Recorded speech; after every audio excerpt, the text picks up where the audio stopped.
Vdiagtool VD70 on my 2017 Honda Accord. And so today I've given it the toughest task of key programming on this car, which is to do an all keys lost. And so we're going to be behaving as if we got this car from an auction without any of the keys supplied. And we'll see if that works. Now let's get this.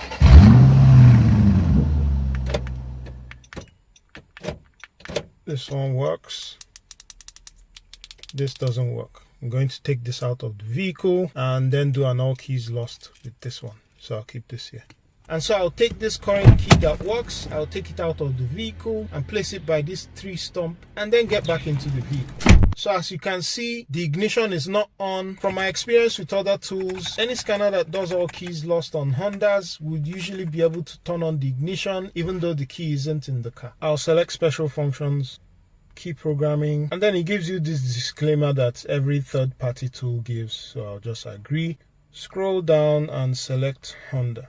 I'm going to go by, let me do an auto search. Please turn on the ignition switch, press the start stop button twice. Can the ignition switch be turned on? The answer is no.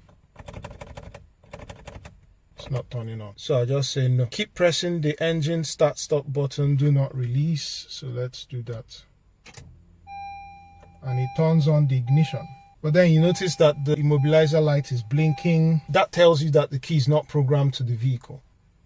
Okay, and he reads the VIN, it's the smart key, it's the button, and it tells you that if it's a 2022 or later, you have to be connected to the internet. It's not for me, so I'll just say okay. Please turn the ignition switch, Can the switch be turned on? Well, it's on already, so I'll just say yes. I'll select all smart keys lost, and it tells you to take all smart keys out of the car 2 meters away. I always like to obey all these instructions to the letter, and I had already taken out the program key out of the car. Put a smart key that needs to be programmed in the car. So we already have this that needs to be programmed in the car. I'll just say okay. Please turn on the ignition switch. Can the ignition switch be turned on? The ignition switch is already on, so yes. Number of keys to program. I'll just select one. Okay, configuring the system, turn ignition switch off. Turn ignition switch on within 15 seconds. And it comes on. Whether the security light is extinguished, you can see that the security light is no longer there. The blinking key, I would say yes. Turn ignition switch off. Switch ignition on within 15 seconds. Switch ignition off. Switch ignition on within 15 seconds.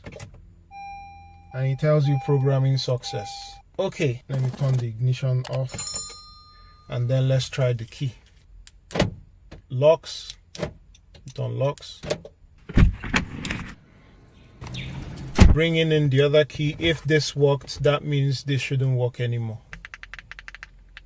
And it doesn't work. And one other thing which I didn't quite cover well in the review video is that although this tool comes with a 2500 milliamp hour battery, Vdiagtool actually pointed out to me that the battery runs at 7.3 volts. And so if you multiply 7.3 by 2500 milliamp hours, you actually get 18.25 watt hours, which is exactly the same battery capacity that I have in a lot of other tools that have a 5000 milliamp hour battery, because a lot of those tools run on 3.65 volts, which if you multiply 3.65 by 5000 milliamp hours, you get the same 18.25 watt hours. So this feedback from Vdiagtool actually provides justification to why I've been seeing battery life that I usually find on tools with 5000 milliamp hour batteries. So in all, this is a really good device.